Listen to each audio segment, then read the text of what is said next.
It's around 10 a.m. in Gaza. These are the live images looking across at the Strip. IDF troops say they've now taken control of a Hamas stronghold in the north of the Strip. It's 1 month since the surprise Hamas attack on Israel that left 1,400 people dead and around 240 others kidnapped. And the conflict has intensified in recent days. Our Middle East correspondent, Yolande Knell, reports. 1 month on from the darkest of days. Here by the Western Wall, the holiest place where Jews can pray, a candle was lit for each of the estimated 1,400 lives lost. And outside, on the wall of Jerusalem's old city, the faces of some 240 still missing, being held hostage in Gaza. Israelis are still reeling from the horror of the 7th of October, the deadliest day in their country's 75-year history, a day when a party ground became the scene of mass slaughter, when thousands of Hamas fighters broke out of Gaza and gunned down families. After he left his home to see what was happening, Avichai Brodich's wife and 3 children were snatched. It's been 31 days, and that's too long to be without my kids and my wife, and for them to be held captive in a foreign place, underground in a small room, and I don't know in what situation they are in health-wise, or if they're being fed, taken care of.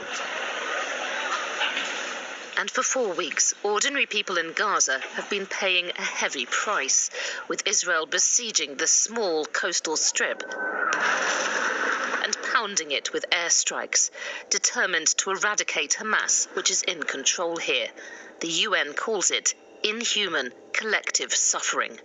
The figures are staggering, with health officials in Gaza now saying that more than 10,000 have been killed, including over 4,100 children. Some 1.5 million are homeless, including Haitham. The situation is getting worse day after day. Yesterday they hit our relatives, 15 people, and we're displaced. There's no food, no water. When my son goes to pick up water gallon, he queues for 3 to 4 hours in the line. They struck bakeries. We don't have bread.